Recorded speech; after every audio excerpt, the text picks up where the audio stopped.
ई के एक प्रॉब्लम पर कंसीडर कर रहे हैं। जो प्रॉब्लम यह बोर्ड पर लिखा हुआ है, आप वीडियो पॉज करके पहले प्रॉब्लम देख लीजिए। अब देखिए, इसमें दिया हुआ है कि दो बैटरी है जिनका प्रत्येक का इंटरनल रेसिस्टेंस 1 ओम है। वो जब सीरीज में कनेक्टेड होते हैं एक आर रेसिस्टेंस के साथ, तो जो हीट प्रोड्यूस्ड होता है उसका रेट J1 है। और जब वही दोनों पैरेलल कॉम्बिनेशन में कंबाइंड होते हैं आर के साथ, एक आर के क्रॉस आपस में बैटरीज पैरेलल कॉम्बिनेशन में होते हैं, तो rate of heat produced J2 है। तो हमें आर का वैल्यू फाइंड करना है। ठीक है, सॉल्यूशन की तरफ बढ़ रहे हैं। देखिए यहाँ पर जब सीरीज कॉम्बिनेशन होगा बैटरीज का, तो सिंपल फिगर है, उसके साथ इंटरनल रेसिस्टेंस है 1 ओम, तो दो यहाँ पर सीरीज में कनेक्टेड हो जाएंगे। फिगर बनाने की ज़रूरत थी नहीं, फिर भी बना देते हैं, ये समझ में ज़्यादा आएगा अच्छे से। क्वेश्चन कोई टफ नहीं है, जेई और नीट लेवल का क्वेश्चन है। देखिए, ये दोनों का बैटरी का इंटरनल ये ईएमएफ हम मान लेते हैं, प्रत्येक का ई है, और इंटरनल रेसिस्टेंस 1 ओम दिया है, इसका भी और इसका भी। यहाँ भी रेसिस्टेंस जो है वो 1 ओम है ईच।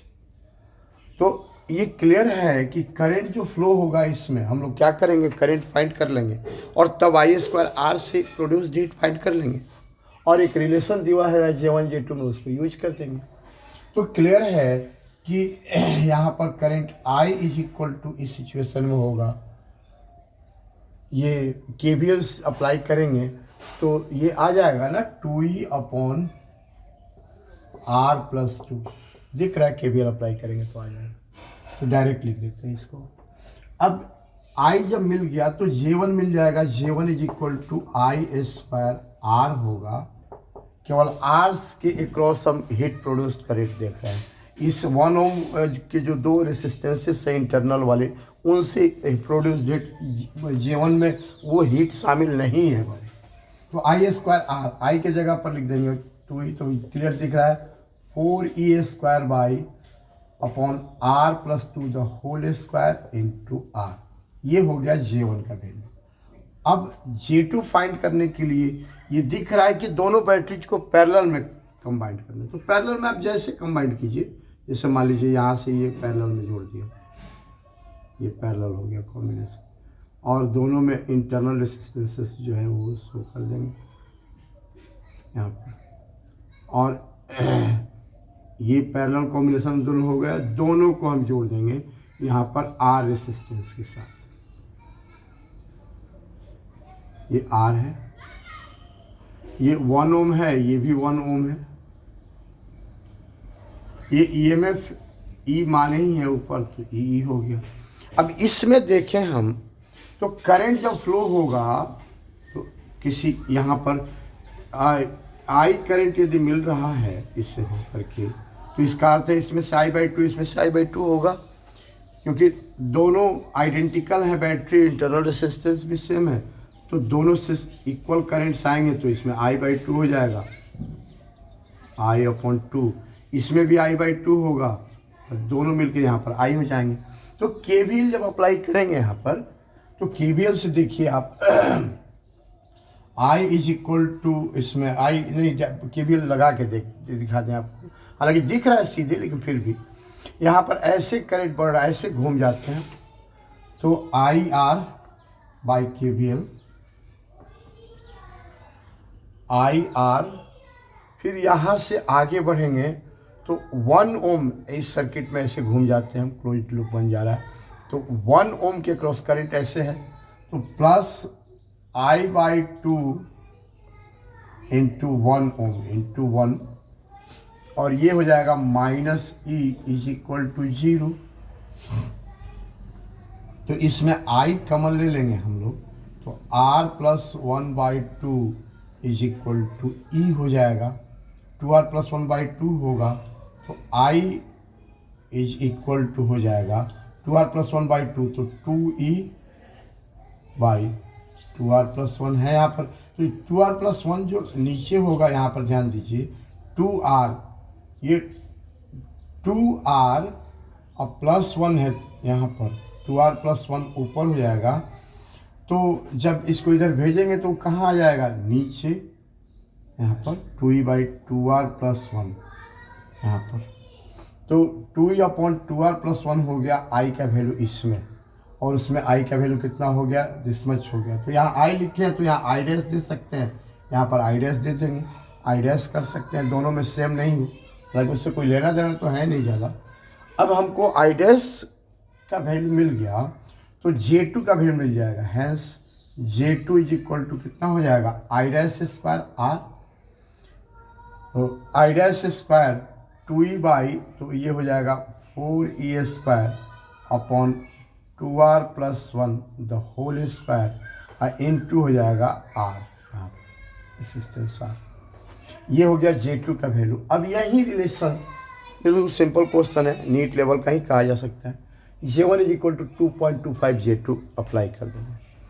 और आप लोग ध्यान दीजिएगा, जो मेरा ऑनलाइन क्लास चल रहा है जेई और नीट पर्पस से, उसमें 2 दिन डेमो है। शुरू में सैटरडे संडे को जनरली डेमो लेते हैं, संडे का बहुत लंबा डेमो होता है। जितना देर स्टूडेंट जिस ब्रांच से मन करे क्वेश्चन पूछे, थ्योरी पूछे, कोई प्रॉब्लम, कोई डेरिवेशन, कुछ भी पूछ सकता है स्टूडेंट। वो मेरे बारे में हर ब्रांच से जेई और नीट के सिलेबस के अकॉर्डिंग मेरे बारे में जान सकता है कि कैसे हम पढ़ा लेते हैं, क्या सिचुएशन है, क्या उसकी स्थिति बनेगी मेरे पास पढ़ने के बाद, उसका रिजल्ट होगा नहीं होगा, कुछ अंदाज़ा उसको लग जाएगा। शुरू में ही 2 दिन में लग जाएगा। और वो स्पेशल बैच में 1 महीना तक, फिर उसके बाद डेमो ही डेमो है, 1 महीना तक डेमो है। 1 महीने के बाद फी भेजना है। उसमें भी जहीं से मन करे प्रॉब्लम पूछ सकता है स्टूडेंट, लेकिन वो बैच में रहेगा स्टूडेंट। और 2 दिन पहले स्पेशली उस स्टूडेंट का डेमो होगा जो ज्वाइन करेगा, न्यू स्टूडेंट जो होगा उसी का डेमो होगा। और बाकी बैच में होगा, बैच में वो जो चैप्टर चल रहा होगा, जो टॉपिक्स चल रहे हैं उसके अकॉर्डिंग पढ़ाई होगा। उसमें जहाँ से मन करे वो पूछ सकता है। शुरू में 2 दिन वो हमारे बारे में समझिए कि टेस्ट ले सकता है, सीधी सी बात कहें उसको। और बैचेज जो हैं वो रिपीटर्स के अलग अलग रैंक वाइज बैचेज बांटे गए हैं। फाउंडेशन में रैंक वाइज ऐसा कुछ नहीं है, जेई का अलग बैच और नीट का अलग बैच। आप 2 दिन डेमो करके देख लीजिए, अपने पता चल जाएगा क्या स्थिति है। ठीक है, थैंक यू।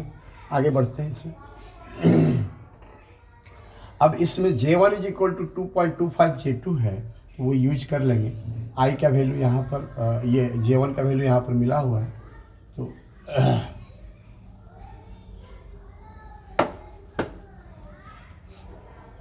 J1 = 2.25 J2 है, तो इसको लिख सकते हैं ना, 2.25 को 9/4 J2 हो जाएगा, आसान हो जाएगा इसे लिखना।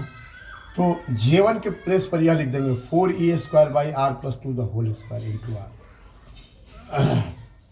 4E² upon R + 2 the whole square into R = 9/4। और J2 के प्लेस पर यह लिख देंगे 4E² upon 2R + 1 the whole square into R। R से R दिख रहा है, कैंसिल होगा, 4E² कैंसिल हो गया। तो यहाँ पर क्या बचा,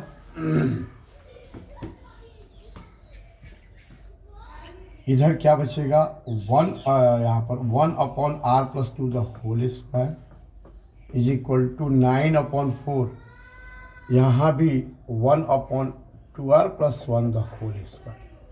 अब ये क्लियर दिख रहा है कि रूट करेंगे दोनों तरफ तो ये हो जाएगा 1/R + 2।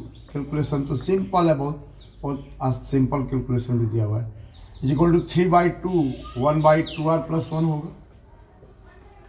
अब मल्टीप्लाई करेंगे क्रॉस मल्टीप्लिकेशन से, तो 4R + 2 यहाँ पर लिख देंगे 4R + 2, 2 × 2R, 4R + 2 सीधे दिख रहा है। I = 3R + 6 हो जाएगा यहाँ पर।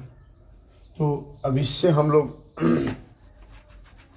यहाँ पर लिख सकते हैं 4R + -3R, तो दिख रहा R = 6 - 2 = 4 हो गया। यही रेसिस्टेंस होगा। हमको लगता है इजी वे में आप समझ गए होंगे। ठीक है, थैंक यू। नेक्स्ट वीडियो में मिलते हैं।